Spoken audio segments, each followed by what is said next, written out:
उत्तर प्रदेश विधानसभा चुनाव का आगाज हो चुका है। सभी पार्टियां जोर शोर से प्रचार करने में लगी हुई हैं।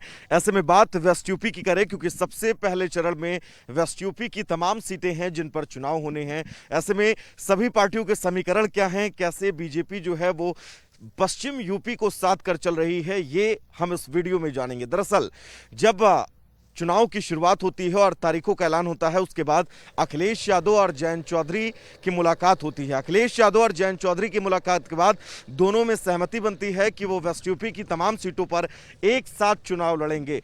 चुनौती बीजेपी के लिए थी। बीजेपी के लिए चुनौती इस लिहाज से कि आखिर कैसे जाटलैंड में बीजेपी अपने समीकरण को सेट करेगी, जाटलैंड के अंदर कैसे बीजेपी अपने जनाधार को बचाएगी, क्योंकि जयंत चौधरी और अखिलेश यादव का एक साथ आना, इससे ठीक पहले किसान आंदोलन जो तकरीबन एक साल से ज्यादा वक्त तक चला, इस किसान आंदोलन के बाद हालांकि तीनों कृषि कानून तो वापस ले लिए गए हैं, लेकिन किसानों की नाराजगी कहीं ना कहीं से वेस्ट यूपी के तमाम इलाकों में जरूर है।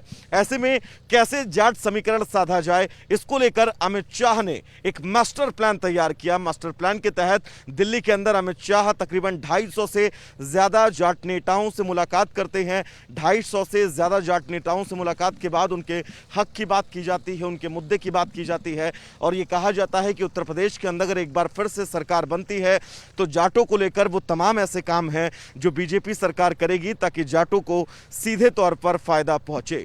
उसके बाद किस तरह से चुनाव प्रचार किया जाए, क्योंकि प्रचार को लेकर रैलियों पर रोक है। रैलियों पर रोक के बावजूद आप कैसे लोगों तक पहुंचे, कैसे आप जाट समीकरण को सेट करें, यह बड़ी चुनौती बीजेपी के लिए जरूर थी।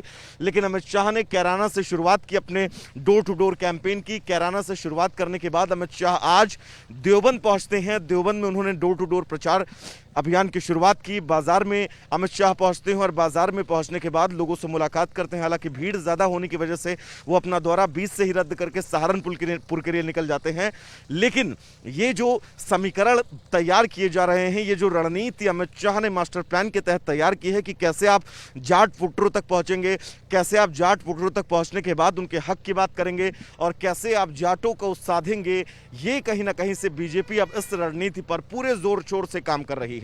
लेकिन क्या इससे जाट संतुष्ट होंगे, क्योंकि वेस्ट यूपी के तमाम ऐसे इलाके हैं, तमाम ऐसी विधानसभाएं हैं जहां पर जाट बाहुल्य हैं। ऐसे में कैसे जाटों का समीकरण सेट किया जाए, कैसे जाटों को ये बताया जाए, ये समझाया जाए कि बीजेपी अगर सरकार गवर्नमेंट एक बार फिर से उत्तर प्रदेश के अंदर सरकार अपनी बनाती है तो जाटों को क्या फायदा होगा, कैसे वो जाटों को सीधे तौर पर मुख्यधारा से जोड़ेंगे और कैसे उनकी भलाई के लिए निरंतर काम करेंगे। इसको लेकर ये मास्टर प्लान, और इस मास्टर प्लान के तहत अमित शाह लगातार इस तमाम इलाकों में वेस्ट यूपी के डोर टू डोर कैंपेन कर रहे हैं, जाट नेताओं से मुलाकात कर रहे हैं ताकि जाटों को साधा जा सके। अब नतीजा क्या कुछ होगा, क्या जो ये मास्टर प्लान है, इस मास्टर प्लान पर बीजेपी खरी उतरेगी, इसके लिए हमें 10 मार्च का इंतजार करना होगा, जब उत्तर प्रदेश विधानसभा चुनाव के नतीजे हम सबके सामने होंगे।